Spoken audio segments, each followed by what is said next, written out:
요한복음 12장 44절부터 50절까지의 말씀인데요.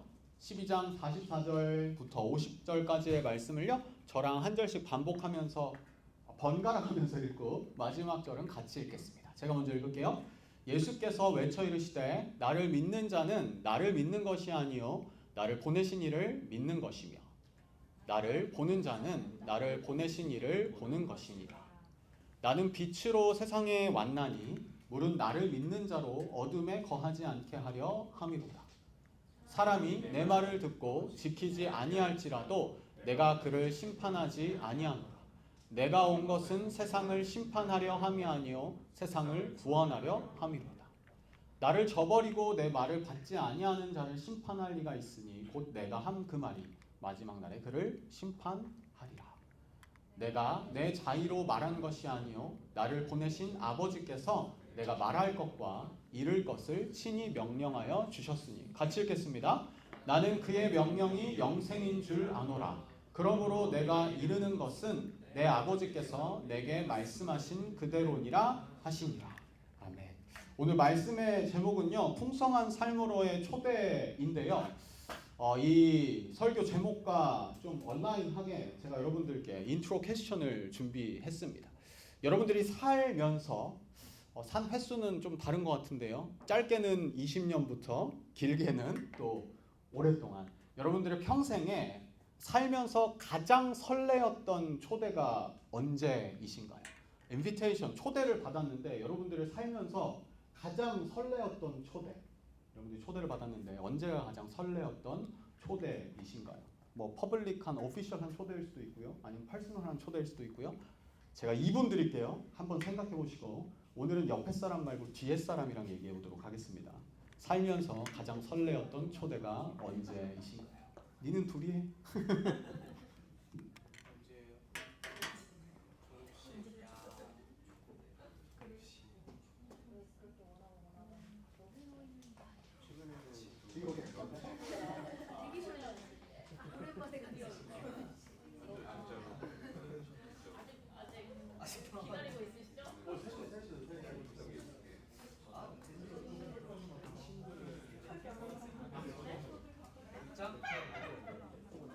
장도 받은 거 설렜죠. 나는 지금 없지만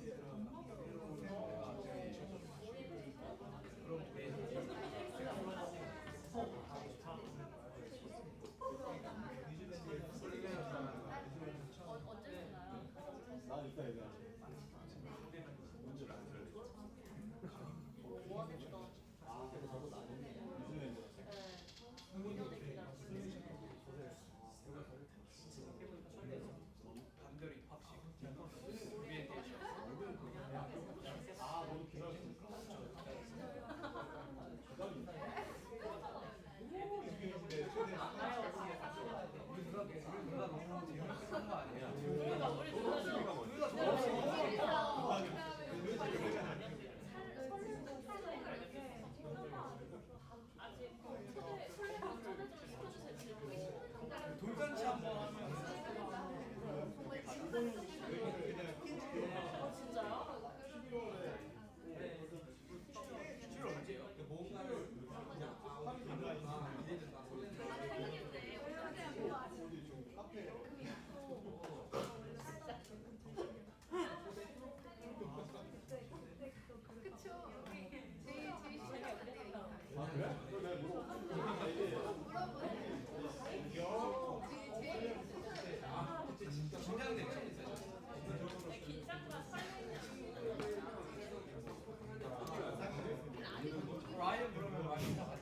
오케이.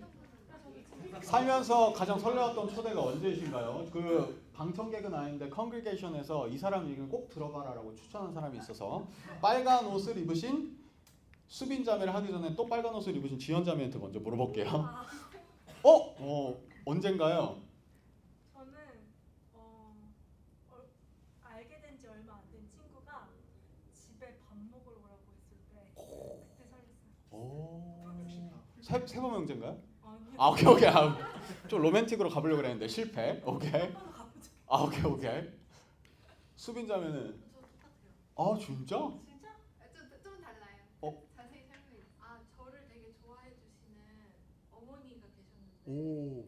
그 어머니랑 이렇게 막 대다가 유튜브 추천한다고 들어갔는데 다 닭발인 거예요. 아, 닭발. 알고리즘이 예스. 다 그런 거여가지고 닭발 좋아하냐고 초대받아서. 닭발 가장 설레었던 초대 닭발. 오케이, 뒤로도 한번 가볼까요? 해솔자매님, 오늘 하리프리 해솔자매님. 기억이 자세히는 안 나지만 어린 시절에 친구가 나 생일 파티 생일 파티 떨리면서 가자. 떨리면서. 여기 현승이 또 추천받았는데. 제가 어. 그 예원이랑 사귀기 전에 크리스마스 파티가 있는데 와라. 오. 그래서 저는 이제 설레면서도 가서 검증 받겠구나. 아, 친구도 있는 자리에. 네. 와우, 좋네요. 저의 인텐션이 그대로 드러났습니다. 저는 살면서 가장 설레었던 초대가 언제냐면요, 저의 지금 현재 아내, 이전 아내와 다음 아내는 없지만 현재 아내, 네. 현재 아내와 약간 기억은 정확하게 안 나요. 이제 4년이 흘러가니까 기억이 안 나더라고. 4년 전쯤에 이제 썸 탈 때가 있었어요. 근데 이제 하루 종일 이렇게 시간을 같이 보내고 나서 이제 밤에 이제 헤어져야 되는데 아내가 수줍게 저희 내일도 만날래요?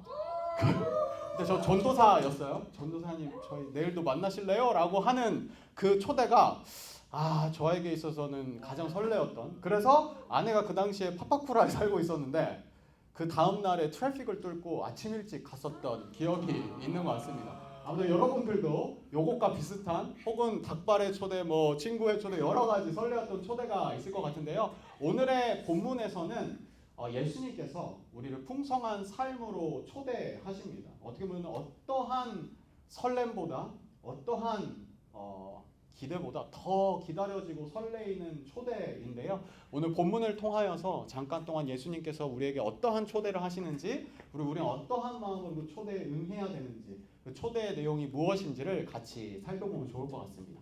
오늘 보면 44절인데요. 예수께서 외쳐 이르시되라는 표현이 나오고 있습니다. Then Jesus cried out. 외쳐 이르다라는 표현이 성경에 그렇게까지 많이는 등장하지 않는데요. 외쳐 이르되의 원어를 살펴보면 간절한 마음, 정말 절박한 마음, 그리고 정말 그 찢어지는 심정이 담겨 있는 외쳐 이르되라는 표현이고, 영어의 cried out이라는 cry out, 예수님께서 외쳐서 이르신 거예요. 그리고 이 초대를 하시는데 그만큼 간절한 마음으로 우리를 초대하고 있고 우리에게 그 내용을 전달하고 있는 거라는 거죠. 또 오늘 본문이 또 중요한 게 뭐냐면은 예수님께서 요한복음에 쭉 프리칭을 하시고 예수님께서 말씀을 전하시는데 12장이 예수님께서 마지막으로 공개적으로 설교하신 퍼블릭한 프리칭을 하시고 어나운스를 하신 마지막 공공 설교입니다. 대중들 앞에서. 13장에도 예수님께서 뭐 발 씻기시고 뭐 제자들에게 말씀하시는 내용이 나오는데 그거는 퍼스널하고 프라이빗한 제자들에게 하시는 내용이었고, 그냥 불특정 다수를 향한 공공 설교는 이 12장 오늘의 본문이 마지막 내용인 겁니다. 여러분들도 혹시 뭐 회사를 사임하거나 아니면 뭐 교회를 떠나거나 아니면은 뭐 여러 가지 그 마지막 자리에서 퍼블릭 스피킹을 하는 기억들이 있는지는 모르겠는데 아마 그 자리에는 정말 인텐시브하고 그 페어웨이를 하는 그 간절한 마음이 담겨 있잖아요. 예수님께서도 오늘의 본문 속에서 요한복음 속에서의 그 마지막 퍼블릭 프리칭, 그 대중들을 향하여 외쳐 이르면서 간절한 마음을 가지고 이들에게 초대하시고 예수님의 마음을 전하시는 그 마음이 담겨 있는 거죠. 그리고 예수님께서 이렇게 말씀하시는데요. 그 파란색 하이라이트를 같이 읽어볼게요. 시작! 나를 믿는 자는 나를 믿는 것이 아니요 나를 보내신 이를 믿는 것이며. 계속해서 읽어보겠습니다. 나를 보는 자는 나를 보내신 이를 보는 것이니라. 예수님께서 외쳐 이르셨는데 나를 믿는 자는 나를 믿는 것이 아니요 나를 보내신 하나님을 믿는 것이다. 나를 보는 자는 나를 보내시니 그 하나님을 보는 것이다 라고 다시 한 번 더 말씀하십니다.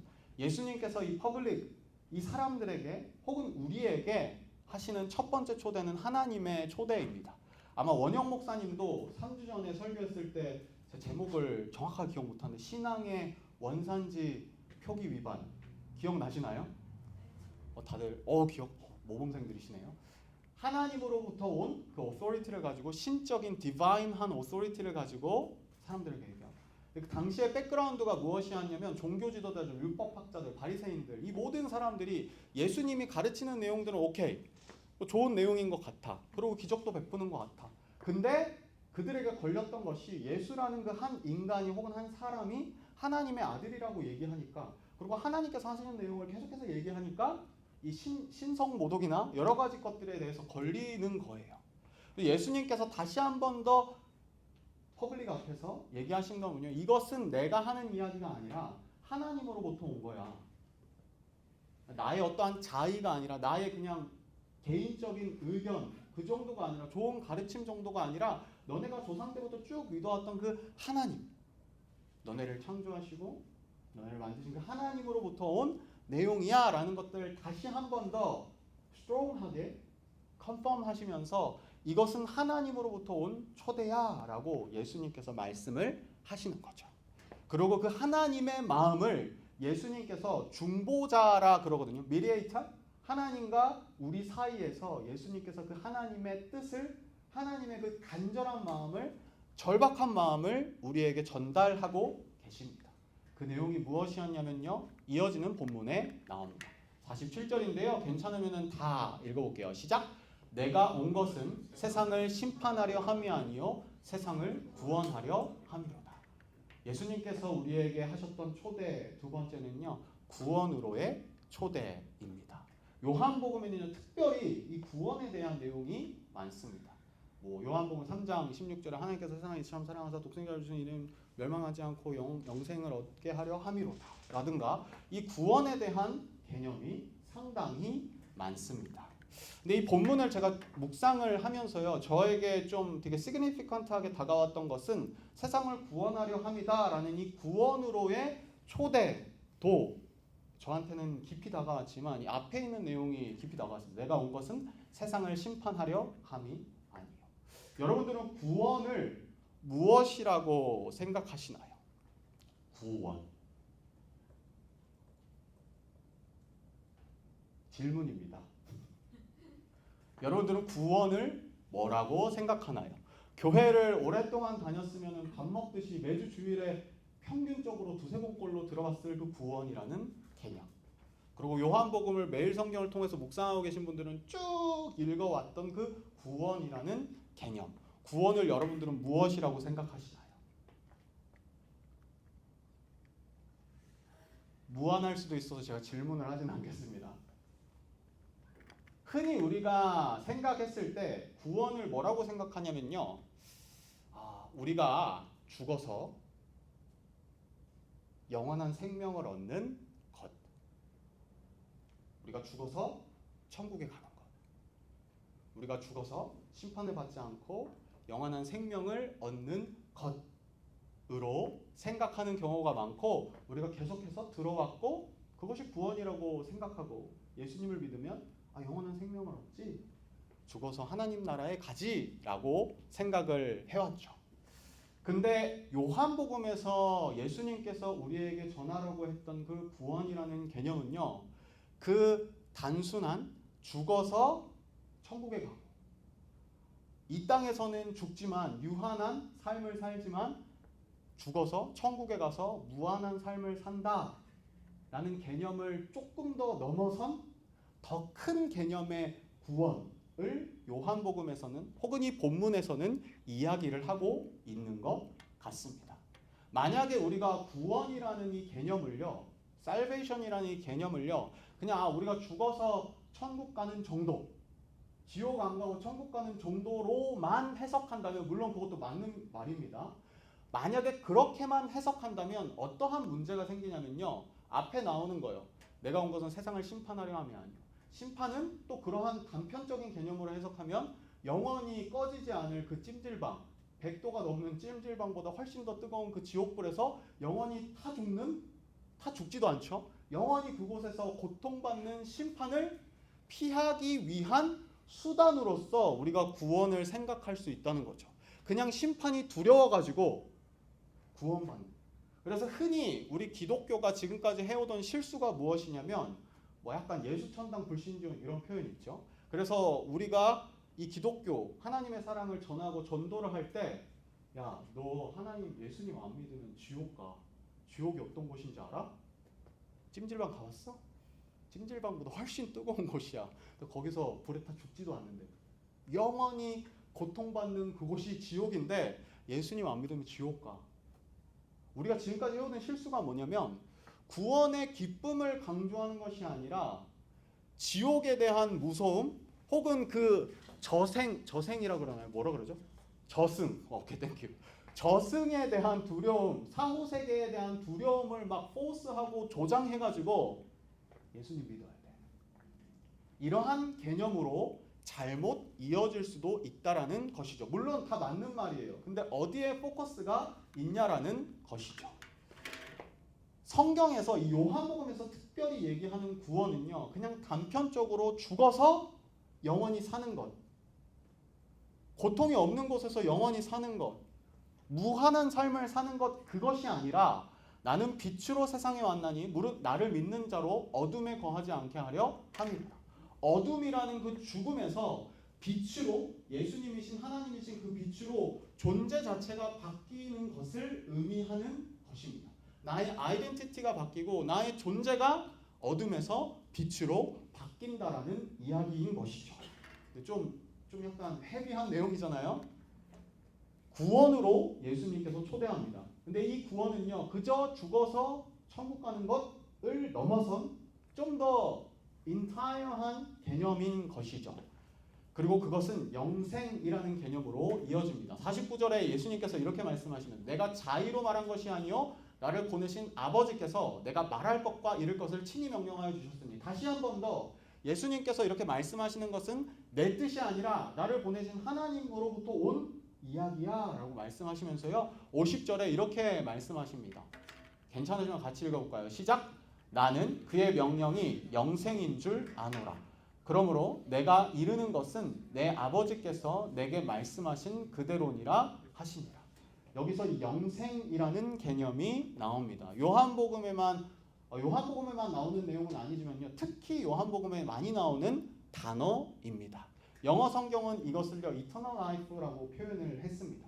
근데 우리가 이 영생이라는 단어를 어떻게 해석하는가에 따라서 이 구원에 대한 개념을 좀 더 깊이, 좀 더 넓게, 좀 더 통틀어서 홀리스틱하게 이해할 수 있는 거죠.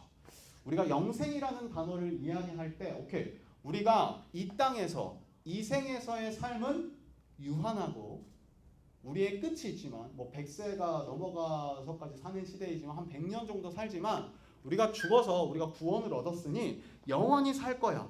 그래서 약간 이 이터널이라는 개념을, 영생이라는 개념을 영원히 사는 것, 혹은 immortal, 죽지 않고 사는 것, 약간 그 수호신처럼 평생 사는 거죠. 이렇게 이해하는 개념이 있는데, 이 이터널, 영생이라는, 영원한이라는 해석단 단어를 좀 더 원어를 분석해 보면요, 제가 중고등부가 있었으면 이 얘기를 안 하려고 했는데 우리 다 20세 막내 주우재를 보다 나이가 많기 때문에 헬라어를 잠깐 얘기하면요, 이 영원한 이터널이라고 하는 단어에 어떠한 헬라어가 사용되냐면 아이온이라는 단어가 사용됐습니다. 이건 명사인데요, 시대, 세대, age라는 뜻이 있습니다. 근데 우리 영어에도 명사가 형용사로 바뀌거나 그러잖아요. 그래서 이 헬라어가 형용사로 바뀌면은 그 시대, 세대, age라는 뜻이 어떻게 표현되냐면 그 시대에 속한, 영원한이라는 형용사로 의미가 해석됩니다.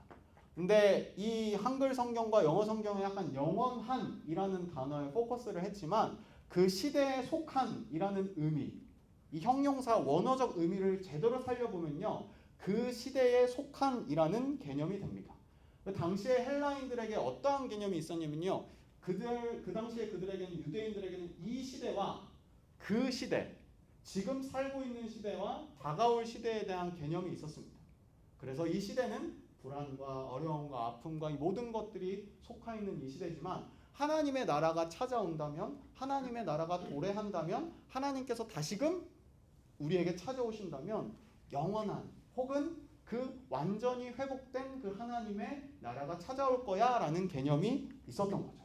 그래서 이 원어적 의미를 살려서 이 영생을 해석해 보면요, 영생은 하나님의 시대에 속한 생명이라는 의미를 가지게 됩니다. 그래서 이 요한복음에서 말하는 구원은요, 이 요한복음에서 말하는 영생은요, 단순히 우리가 내일 죽는다고 생각해 봅시다. 너무 절망적인가요? Anyway, 그래서 내일 죽어가지고 오케이 나 천국 가가지고 나 영원히 살 거야. 나 이제 축구해도 다리 안 절어. 혹은 나에게 아픔이 없어. 막 스위치온 다이어트 안 해도 돼. 요 정도의 구원과 영생이 아니라 영생이라고 하는 개념은 하나님과 함께하는 삶이라는 의미를 가지고 있는 것이죠. 그러면요, 영생은요, 우리가 구원은요, 이제 어떠한 개념으로 해석할 수 있게 되냐면 우리가 죽어서 시작되는 것이 아니라 우리가 지금 발 딛고 살고 있는 이 땅 가운데에서도 영생은 이미 시작된 거죠. 왜냐하면 하나님의 시대에 속한 생명이 영생인 거지. 지금 우리가 살고 있는 이 땅 가운데에서도 우리가 하나님과 동행하고 있다면, 우리가 하나님과 날마다 함께하고 있다면 그것은 영생을 누리는 삶인 거죠. 그래서 요한복음에서 예수님께서 그들 가운데 알려주고 싶었던 내용은, 예수님께서 그들의 초대하고 싶었던 내용은, 그리고 우리에게 이 요한복음의 본문을 통하여서 말씀하고 계신 것은, 영생은 죽어서 시작되는 것이 아니라 하나님을 아는 순간, 그 구원이 나에게 찾아온 그 순간 영생은 시작되는 것이다 라는 것이죠. 왜냐하면 우리는 그 하나님의 시대에 속한 생명을 가진 자들이기 때문에, 하나님을 아는 자들이기 때문에. 요한복음에서는 이렇게 얘기합니다. 영생은 곧 유일하신 참 하나님과 그가 보내신 자 예수 그리스도를 아는 것입니다. 영생은 하나님을 알고 하나님이 보내신 예수님을 아는 것이다. 그래서 여러분들께 질문을 드리고 싶습니다. 여러분들은 이 땅 가운데에서 영생을 누리고 계신가요? 아니면 이 땅에서 내일 또 출근이잖아요. 존버하다가 죽어가지고 천국 가가지고 발 뻗고 살아야지. 혹시나 예수님은 이미 우리를 위해 죽으셨고 부활하셨고 우리에게 구원을 주셨고 영생을 주셨는데, 하나님께 속한, 하나님과 함께하는 삶을 우리에게 주셨는데, 이 땅 가운데 그 영생을 여러분들은 누리지 못하고 계신 것이지 않나요? 하나님과 함께한다면 그것이 영생이고 그것이 구원이고 그것이 풍성한 삶인 거죠. 시편에서 고라 자손들은 이러한 고백을 했습니다. 요걸로 만들어진 찬양도 있는데요. 주의 궁정에서 한 날이, 음이 이게 아니죠? 뭐였죠? 기억 안 나는데, 주의 궁정에서의 한 날이 다른 곳에서의 첫날보다 나은즉. 이 시편 기자의 고백이 무엇이냐면요, 만약에 내가 하나님과 함께 한다면, 하나님과 내가 함께하고 인티메이트한 릴레이션십을 가지고 있고 내가 하나님을 알고 있는 사람이라면, 그 하나님과 함께하는 한 하루가 다른 삐까뻔쩍한 모든 곳에서의 첫날보다 낫다라는 것이죠. 그래서 영생은요, 어떤 시간적 개념이 아닙니다. 우리가 이해하고 있는 우리의 유한한 삶에서의 어떤 시간적 개념을 넘어선 하나님과 함께하는 삶이 영생인 거죠. 여러분들도 아마 이러한 경험을 하셨는지는 모르겠지만요, 제가 이번 한 주간 치치에 다녀왔거든요. 이것을 여러분들께 제가 입체적으로 이해하게 드리기 위해서 예화 혹은 저의 예화를 드리면, 제가 아기가 이제 100일이 지났어요.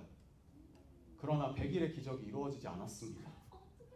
그 트리키한 위크를 함께 보내고 왔습니다. 잠을 안 자요, 잘.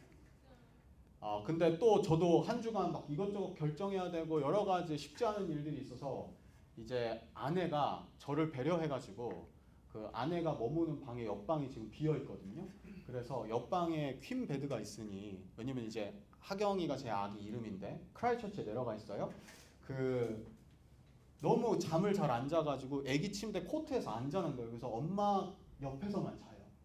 그래서 한 이틀 정도는 제가 엄마와 아기의 그 옆에서 껴서 잤거든요. 그러니까 제가 불편하게 잠을 잘 못 자니까 아내가 셋째 날인가 넷째 날에 그냥 내가 아기를 재울 테니 옆방 가서 그냥 자라 라고 한 거예요. 그래서 제가 그때 거절했어야 했으나 육신이 너무나도 거절했어야 됐죠. 해솔자매 눈치가 있으면 그지? 눈치 없이 제가 옆방에 간 거예요. 그래서 한 30분 정도 누워 있었어요. 퀸 사이즈에서 대자로 누워가지고 어제까지만 해도 막 허리를 막 이렇게 새우처럼 잤는데 자려고 이렇게 딱 하는데 잠이 안 오는 거예요.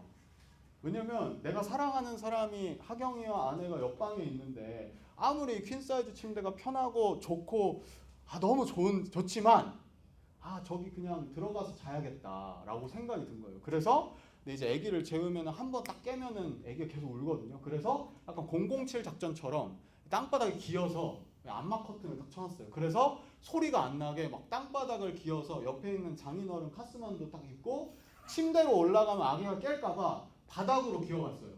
바닥에서 그 차가운 알죠? 그 한기 올라오는 그 바닥에서 누워서 자는데 아내가 자고 있고 아기가 새근새근 이렇게 자는 소리를 들으면서 자는데 진짜 퀸 사이즈 옆방의 침대에 비하면 그 차가운 바닥이 올라오는 그 바닥이 너무 불편하고 싫고 그런데 거기가 더 좋은 거예요. 보고 있나? 어떻게 보면 시편의 기자가 고백했던 것이 이런 것이지 않을까라는 생각이 듭니다. 진짜 삐까번쩍하고 편하고 행복하고 세상에서의 모든 즐거움과 행복을 주는 그 곳에서의 백날, 천날 혹은 영원한 삶보다 하나님과 함께하는 그 하루가 하나님과 함께하는 그곳이 그 모든 것들보다 더 좋습니다. 이것이 예수님께서 우리에게 주고 싶으셨던 영생이고 예수님께서 정말로 우리가 누리고자 하는 그 풍성한 삶인 거죠.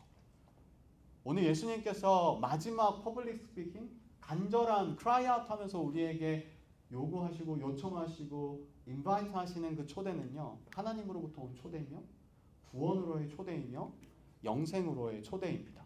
요한복음 10장에는 이러한 말씀이 있습니다. 내가 온 것은 양으로 여러분 다 양이에요. 생명을 얻게 하고 더 풍성히 얻게 하려는 것입니다. 그저 한 번의 구원으로 끝나는 것이 아니라 매일의 삶 속에서 그저 천국에서 이루어지는 그것이 아니라 그것도 물론 맞지만 그건 기본이 최소한이에요. 미니멈이에요. 예수님께서 이 땅 가운데 성육신하셔서 오셔서 십자가에 죽으시고 부활하시고 우리를 위하여 오신 이유는 우리의 지금의 삶 속에서도 영원한 생명을 누리게 하려 함이에요. 풍성한 삶을 여러분들 가운데 누리게 하게 하시기 위하여서 이 땅 가운데 오신 거거든요. 십자가 가운데 죽으신 거거든요. 혹여나 여러분들 가운데에 그 구원의 기쁨과 감격을 누리지 못하신 분들이 있다면 혹은 예전에 once upon a time 원업으로 구원이 이루어졌으니까 땡이야 하고 그 감격을 잃어버리신 분들이 계시다면 다시 한 번 더 이 예수님의 절절한 외침과 초대를 오늘 한 번 더 누리시기를 바랍니다. 그리고 혹시나 이 땅에서의 삶이 너무나도 힘들어서 혹은 너무나도 유한해서 혹은 스트러글들이 많아서 나의 앞길을 막는 베리어들이 많아서 낙담하고 좌절하여 존버하고 계시는 분들이 그냥 죽어버렸으면 좋겠어. 그러면 천국 갈 텐데 이렇게 낙담하여 좌절하고 계신 분들이 있다면 하나님과 함께하는 그곳이 하나님의 나라고 하나님과 하나님께 속한 것이 영생입니다. 그래서 그 풍성한 삶을요 오늘도 누리고 내일도 누리고 계속해서 여러분들이 좀 누리시면서 그 기쁨 가운데에 이 땅에서의 삶을 잘 마감하시고 정말 그 완전히 회복된 하나님 나라에 갔을 때 맞습니다. 그리고 하나님께서 그렇게 말씀하시겠죠. 착하고 충성된 종아 수고하였도다. 이제 영원히 나와 함께 쉬자. 나와 함께 거하자. 그 하나님의 초대를 여러분들 같이 receive 하시고 yes 하시고 하나님을 계속해서 더 알아가기 원합니다. 네, 데일리 라이프 가운데에 그 영생의 기쁨을 회복시켜 주시고 허락하여 주세요. 이러한 고백으로 우리의 삶을 좀 올려드리면 좋을 것 같습니다.